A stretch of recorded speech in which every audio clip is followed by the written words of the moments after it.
कुर्सी पे बैठने वालों को जमीन की अहमियत याद रहे। सच दिखाते हैं आप। सच का सामना में आपका एक बार फिर स्वागत है।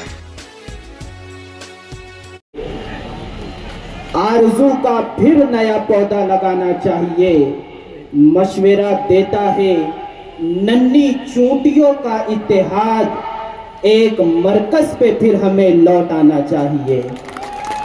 डाइस पर मौजूद कायदे नस्ल नौ आसिफ शेख रशीद साहब, शहर अजीज की बासर शख्सियात और इस यूथ अजलास में उमड़ते हुए सैलाब की तरह आए हुए मेरे तमाम नौजवान साथियों, आज ये यूथ का अजलास मुनक्किद हुआ।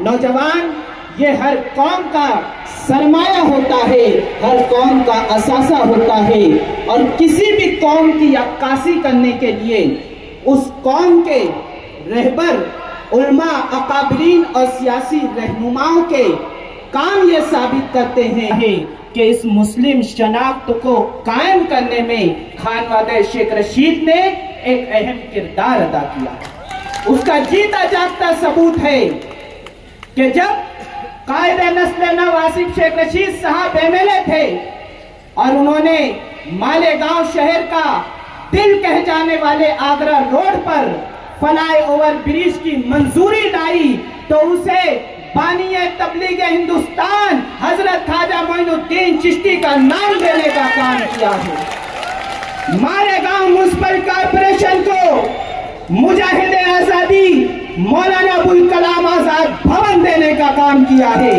मालेगांव शहर की महासभा कॉर्पोरेशन की बगैर किसी इख्तिलाफ के साथी निहाल अहमद का नाम देने का काम किया है। इस शहर में हज ट्रेनिंग सेंटर किसने बनाया? इस शहर में सूबे महाराष्ट्र का सबसे पहला उर्दू घर अगर बना है तो आसिफ शेख रशीद की कामयाब नुमाइंदगी का सिमरा है।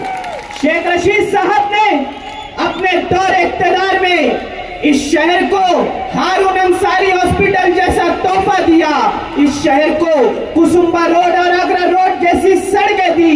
बेशुमार काम खानवादे शेख रशीद के इस शहर में रहे हैं। मुझे मुख्तसर बोलने का हुक्म है, इसलिए कि दीगर मुकर्रीरीन भी है।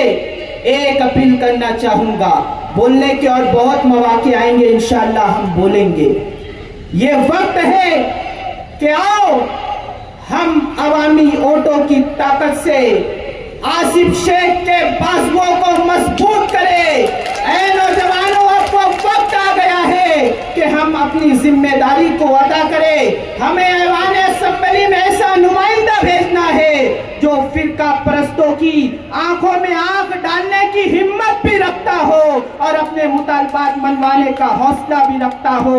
वरना देख लो 2014 से 2019 का वो असेंबली का वक्त कि जब इस्लाम और पैगंबर इस्लाम मुस्तफा जाने रहमत सल्लल्लाहु अलैहि वसल्लम की शान में गुस्ताखी की गई, ये मर्दे मुजाहिद आसिफ शेख रशीद था जिन्होंने उस गुस्ताखों को जवाब दिया। मैदान से लेकर ऐवान तक जवाब देने वाला कोई था तो आसिफ शेख रशीद था। आपका नुमाइंदा, हमारा नुमाइंदा, अब वापस उस नुमाइंदे को ऐवान असेंबली में भेजना है और सही मानों में ये वही नुमाइंदा है जो फिरका परस्तों की आंखों में आंख डाल करके अपनी बातें मनवा सकता है। क्या आप सब मेरी बातों से इत्तेफाक रखते हैं तो अपने हाथों को उठाकर बता दे कि हम शेख आसिफ का साथ देने जा रहे हैं। हाथों में हाथ दो, आसिफ शेख का साथ दो, हाथों में हाथ दो, आसिफ शेख का साथ दो।